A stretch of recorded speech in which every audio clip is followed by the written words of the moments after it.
এবাৰ আমাৰ চৰকাৰে কৈছিলে যে ৰেচন কাৰ্ড যিসকলৰ আছে তেওঁলোকে অৰুণোদয় পাব বুলি কৈছিলে আৰু সেইটোৰ সুযোগ লৈ পেলাই ঠাই বিশেষকৈ ধুবুৰী অঞ্চলত বা আপোনাৰ হাইলাকান্দিতে হওক বা বৰপেটাতে হওক বা এইপিনে ধৰক গোৱালপাৰাতে হওক এনেকুৱা অঞ্চলত দেখিছোঁ যে বহুতে ৰেচন কাৰ্ড স্প্লিট কৰি পেলাই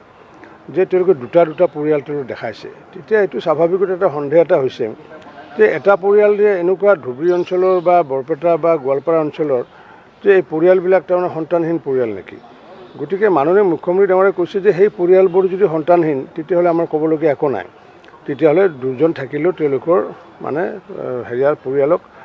চাউলেই হওক বা অৰুণোদয় হওক যি সুবিধা পোৱাত পাবগৈ। আৰু যদি সন্তানহীন নহয় তেতিয়াহ'লে যে অৰুণোদয় স্বাৰ্থত যদি তেওঁলোকে স্প্লিট কৰি পেলাই ফেমিলি যদি তেওঁলোকে মেম্বাৰটো কমাইছে, সেইকাৰণে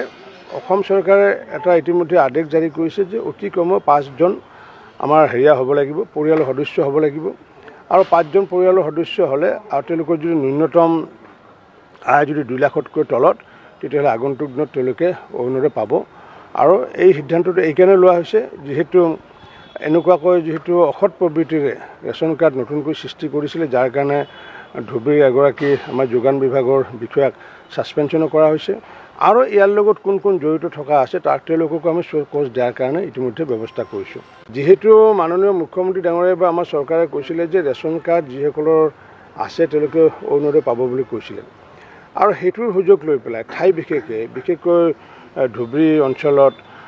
বা আপোনাৰ হাইলাকান্দিতে হওক বা বৰপেটাতে হওক বা এইপিনে ধৰক গোৱালপাৰাতে হওক এনেকুৱা অঞ্চলত দেখিছোঁ যে বহুতে ৰেচন কাৰ্ড স্প্লিট কৰি পেলাই যে তেওঁলোকে দুটা পৰিয়াল তেওঁলোকে দেখাইছে। তেতিয়া এইটো স্বাভাৱিকতে এটা সন্দেহ এটা হৈছে যে এটা পৰিয়াল যে এনেকুৱা ধুবুৰী অঞ্চলৰ বা বৰপেটা বা গোৱালপাৰা অঞ্চলৰ যে এই পৰিয়ালবিলাক তাৰমানে সন্তানহীন পৰিয়াল নেকি। গতিকে মাননীয় মুখ্যমন্ত্ৰী ডাঙৰীয়াই কৈছে যে সেই পৰিয়ালবোৰ যদি সন্তানহীন তেতিয়াহ'লে আমাৰ ক'বলগীয়া একো নাই, তেতিয়াহ'লে দুজন থাকিলেও তেওঁলোকৰ মানে পৰিয়ালক চাউলেই হওক বা অৰুণোদয় হওক যি সুবিধা পোৱাত পাবগৈ। আৰু যদি সন্তানহীন নহয় তেতিয়াহ'লে যে অৰুণোদয় স্বাৰ্থত যদি তেওঁলোকে স্প্লিট কৰি পেলাই ফেমিলি যদি তেওঁলোকে মেম্বাৰটো কমাইছে, সেইকাৰণে অসম চৰকাৰে এটা ইতিমধ্যে আদেশ জাৰি কৰিছে যে অতি কমেও 5জন আমাৰ হ'ব লাগিব, পৰিয়ালৰ সদস্য হ'ব লাগিব আৰু 5জন পৰিয়ালৰ সদস্য হ'লে আৰু তেওঁলোকৰ যদি ন্যূনতম